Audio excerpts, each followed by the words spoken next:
Deion Sanders is furious. Both of his sons just got hit with major NFL setbacks, and now primetime is calling it sabotage. The truth is explosive, and it's coming next.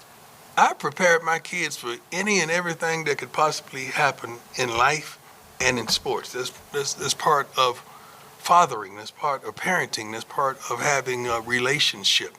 So he is mentally where he needs to be, physically where he needs to be. We're praying that he gets another opportunity to go with a team. But if he doesn't, the plans have already been put forward to what he's going to do next. So Shiloh is a man of many talents. I don't know if you guys know, he's a man of many talents, and he's going to be straight. All the Sanders are going to be straight, with or without football. You better believe that. You better believe that. I take care of mine, and I've always have, and y'all know what I mean. You better believe that. Across the NFL, safety Shiloh Sanders is looking for a team. The now former Tampa Bay Buck was released Sunday, according to Sanders' agent. And it's hard to separate the fact that his most recent notable moment was an ejection after throwing a punch in the Buccaneers' final preseason game against the Bills. Now, to be clear, there's no way you can assign that single instance as the reason Sanders was waived. But when you're in competition with two other cats for a backup safety position as an undrafted free agent, buddy, the margins, they're slim. But Deion Sanders is exploding on the NFL after both Shedeur and Shiloh Sanders just faced major setbacks that have primetime questioning everything. The legendary coach and father is firing back at what he's calling systematic sabotage, unfair treatment, and downright disrespect toward his sons, and he's not holding back anymore. Your son just got cut from an NFL team after throwing a punch in a preseason game, while your other son is being sabotaged by coaching staff who won't give him fair opportunities. The gloves are OFF, and primetime is about to unleash hell on the entire NFL establishment. What happened behind closed doors that has Coach Prime so fired up he's questioning everything from coaching decisions to systematic bias? And why are insiders saying this could change how the Sanders family approaches the NFL forever? You're about to witness the most explosive response from a father who's had enough. And trust me, you've never seen Deion this angry. Shedeur. Another piece of info came out overnight. If Stefanski wasn't trying to sabotage, why was undrafted rookie Greg Larvinian not in with Shedeur? Was it Gagne? Gage. Damn, who the? Hey, what all these names? Gage has been with Shedeur throughout the camps, practicing even first preseason game. He also trains with him outside of practice. Why yesterday was he not in with him? Look, Ocho, I don't really want. Look, hey, we beating a dead horse, huh? Yeah. Tyler Huntley was released. Tyler Huntley was released yesterday, Ocho, which begs the question: what you and I say? Okay, you know you're going to waive Tyler Huntley. So what good did that 2-minute drive do for him? Was it going to help him? Don't you think Shedeur would have benefited more from a 2-minute drive than Tyler Huntley? I'm just asking. Listen up, because what I'm about to tell you is going to shake you to your core. We're witnessing something unprecedented in the NFL. A Hall of Fame father watching his sons get systematically destroyed by a league that should be celebrating their talent. And Deion Sanders? He's had enough. Let's start with the bomb that dropped like a nuclear explosion across the NFL landscape. Shiloh Sanders, undrafted free agent, son of a legend, and a kid who's been grinding his entire life to make it, just got released by the Tampa Bay Buccaneers. But here's where it gets absolutely insane. This isn't just any ordinary roster cut. This is a calculated demolition of a young man's dreams, and the fingerprints of controversy are all over it.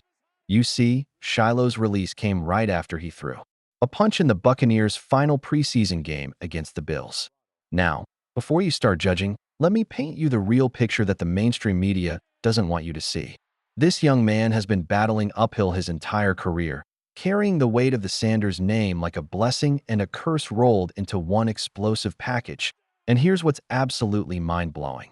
Shannon Sharpe, a man who knows championship pressure better than anyone, dropped this truth bomb that should make every NFL fan question everything they think they know about fair competition. He said, and I quote, "Sometimes your last name can be a blessing and a curse. It's not normal. That free agents have breaking news that they're being released. He's an undrafted free agent, and because his name is Sanders, the blessing and the curse. Think about that for a second. When was the last time you saw ESPN breaking news alerts about some random, undrafted rookie getting cut? Never. But because this kid's last name is Sanders, every move he makes is under a microscope that would make a NASA scientist jealous. The pressure is absolutely suffocating, and yet he's been handling it with more grace than grown men twice his age. But wait, it gets even more explosive when we dive into what's happening with Shedeur Sanders in Cleveland. This is where Deion's protective father instincts are about to turn this entire situation into an absolute war zone. And honestly, the Browns should be terrified of what's coming. This is what Kurt Warner said, the guy that won a Super Bowl. He's a two-time league MVP. He was a Super Bowl MVP. He said, I was really looking forward to the competition between Dillon Gabriel and Shedeur Sanders in the last preseason game. I know it plays out like this sometimes, but what a bummer. Didn't have the same ops, which is the opportunities to make plays. DG played well again, but had some good opportunities to make plays. SS didn't have those same ops, so it was hard to make too much of an assessment. What is all? I mean, listen. I mean, Ocho, if you're a receiver, Ocho, and I'm a receiver. Now, when I'm in the game, we call it pass plays. You in the game, they call it run plays. How they gonna fairly judge you when you don't get the same opportunity that I got? So how do you judge Shedeur when you didn't give him, like, look, he missed some throws, he had some protection. Here's where things get absolutely nuclear. Kurt Warner, Super Bowl winner, two-time MVP, absolute legend of the quarterback position, just exposed what many of us have been suspecting all along. Shedeur Sanders is not getting the same opportunities as other quarterbacks, and it's so obvious that even Hall of Famers are calling it out publicly. Warner's words cut through the BS like a hot knife through butter. I was really looking forward to the competition between Dillon Gabriel and Shedeur Sanders in the last preseason game. I know it plays out like this sometimes, but what a bummer. Didn't have the same ops, which is the opportunities to make plays. DG played well again. Acumen on the field. Well, his nickname in my phone, and most of you know this follows us, is Grown. He's very mature. Grown, Grown. He's very mature for his age. He's very confident. He don't flinch. He never gets flustered. He's the most sacked quarterback in college football, and you can tell with the way he carry himself. He's just a kid that we all knew, and a multitude of our fans know, and some of you wonderful and brilliant writers know, that if we would have got that ball last, we were going to go down and score. We knew that. We know that. Everybody in here knows that. His teammates knew that. And that's just what he brings to the table. He's unflappable. And he's very wise and understanding on the whys and the because in what he sees out there on the field. But had some good opportunities to make plays. SS didn't have those same ops, so it was hard to make too much of an assessment. Are you kidding me right now? A two-time MVP is basically saying the competition isn't fair, and we're supposed to pretend everything's normal? This is exactly the kind of systematic bias that has Deion Sanders absolutely furious behind closed doors. But here's where it gets even more suspicious. Remember Tyler Huntley? Yeah, the backup quarterback who got released the very next day? Well, guess who got the crucial 2-minute drill opportunity instead of Shedeur? That's right, the guy who was about to get cut. Does that make any sense to you? Shannon Sharpe asked the question that every single Browns fan should be demanding answers to. So, what good did that 2-minute drive do for him? Was it going to help him?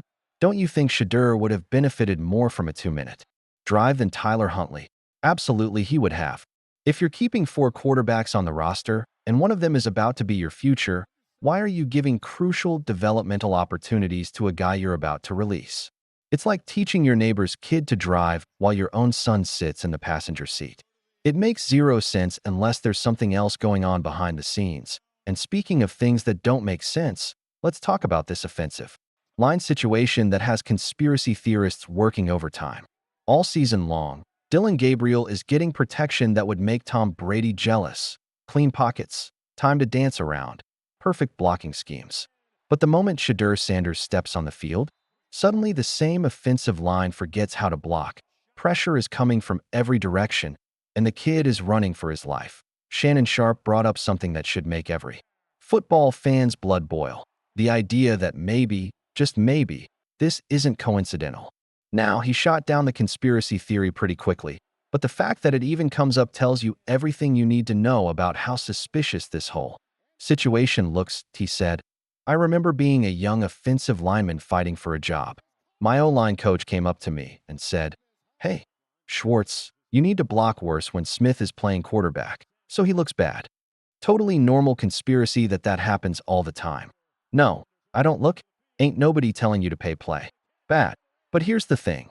While Shannon's right that players aren't going to intentionally sabotage their own careers, what about coaching decisions? What about play calling? What about putting certain players in positions to succeed while others get set up for failure? That's where the real conspiracy lives. And that's exactly what has Deion Sanders ready to burn the entire system down. Because, let's be brutally honest about what we're seeing here. The same offensive line that gives Dillon Gabriel all day to throw suddenly can't handle basic pass protection when Shedeur's under center. The same coaching staff that calls perfect plays for one quarterback somehow forgets how to design an offense when the other guy's in the game. And don't even get me started on the Greg Gage situation. This undrafted rookie receiver has been Shedeur's go-to target throughout training camp, building chemistry, working together outside of practice, creating the kind of connection that great quarterbacks and receivers need. But when it comes to the crucial moments in preseason games, suddenly Gage isn't on the field with Shedeur. The question that's eating at everyone's mind is simple. If you're trying to evaluate your future quarterback, wouldn't you want him working with the receivers he's most comfortable with? Wouldn't you want to see that connection in action? Unless, of course, you're not actually trying to see him succeed. This is where Deion Sanders' fatherly instincts are clashing with the cold, calculated world of NFL politics, and the results are about to be explosive. Because primetime didn't raise his sons to accept unfair treatment. And he sure as hell isn't going to sit quietly while the league tries to destroy their dreams through systematic bias. Let's talk about the pressure these young men are facing that most people can't even comprehend. Shannon Sharpe painted a picture that should make every parent's heart break. This is the very first time, and it's really hard because think about it. He's 20, I think he's 24 to 25. And for the first time in 24 to 25 years, somebody is told, you're not good enough. Can you imagine that? 25 years of success, of being the best, of having every door open because of your talent and dedication. And then BM, for the first time in your entire life, someone looks you in the eye and says you're not good enough. That's not just a professional setback. That's a complete identity crisis waiting to happen. But here's what makes Shiloh Sanders special, and what has his father so incredibly proud even in this moment of adversity. The Tampa Bay Buccaneers organization, according to Yahoo Sports, enjoyed having Shiloh in the building, viewing the son of Deion Sanders as a good kid who's at all times respectful to everyone. Read that again. Even as they're releasing him, even as they're crushing his NFL dreams, they're admitting that he's a good kid who was respectful to everyone. So what does that tell you about the punch he threw? It tells you that a young man, who's known for being respectful, finally reached his breaking point. Something happened on that field that pushed him beyond his limit, and honestly, good for him, because sometimes in life, you have to stand up for yourself. Sometimes you have to show that you won't be pushed around, even if it costs you everything. And that's exactly the kind of fighting spirit that Deion Sanders instilled in his sons. But let's get back to the real controversy that's about to explode across the NFL landscape. The systematic treatment of Shedeur Sanders in Cleveland is becoming a textbook case study in how organizations can sabotage players without leaving obvious fingerprints. Think about this logically. If you're the Cleveland Browns and you've invested in a young quarterback who you believe could be your future, wouldn't you want to give him every possible opportunity to succeed? Wouldn't you want to see him in the best possible light? Wouldn't you design your evaluation process to showcase his strengths rather than expose his weaknesses? But that's not what's happening. Instead, we're seeing a pattern that looks suspiciously like they're setting him up to fail. Limited opportunities, mismatched personnel, play calls that don't fit his skill set. It's almost like they want him to look bad so they can justify whatever decision they've already made behind closed doors. And here's where Deion Sanders' protective Father Mode is about to collide headfirst with NFL politics in a way that could reshape how we think about player development and fair competition. Because primetime has never been one to accept unfair treatment, and he's not about to start now when it comes to his sons. The writing is on the wall, and it's written in bold letters that even blind people can read. The NFL establishment is threatened by the Sanders name, by the success, by the confidence, and by the refusal to just know their place and stay quiet. But they picked the wrong family to mess with. Shannon Sharpe dropped another truth bomb that perfectly captures what we're dealing with. It's amazing when I see kids that come from lineage like a Clay Matthews Sr., like a Bruce Matthews son.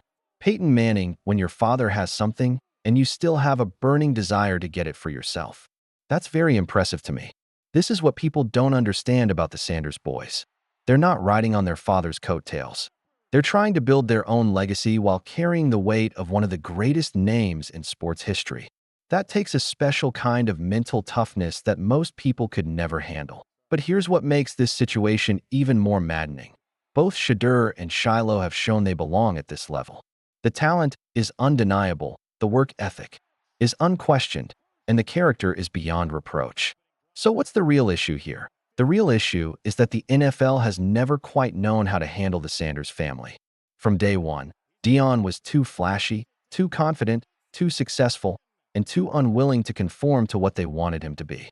He changed the game forever, but he did it on his terms, and that scared the establishment. Now his sons are following in those footsteps, showing the same confidence, the same refusal to be diminished, and the same unwillingness to accept anything less than excellence. And the league's response? Systematic undermining disguised as development and fair competition. But here's what they didn't count on. Deion Sanders isn't just a Hall of Fame player anymore. He's a head coach with a platform, a voice that carries weight and the evidence to back up every single claim he's about to make. When primetime speaks, people listen, and when he's defending his sons, he becomes absolutely unstoppable. The explosion is coming, and it's going to reshape how we look at nepotism, fairness, and opportunity in professional sports. Because what's happening to Shedeur and Shiloh Sanders isn't just about two young men trying to make it in the NFL.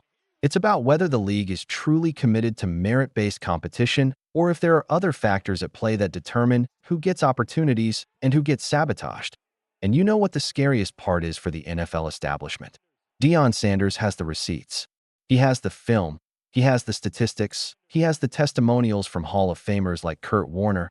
And he has the platform to expose everything that's been happening behind closed doors. The question isn't if primetime is going to explode on the NFL. It's when and how devastating the fallout is going to be.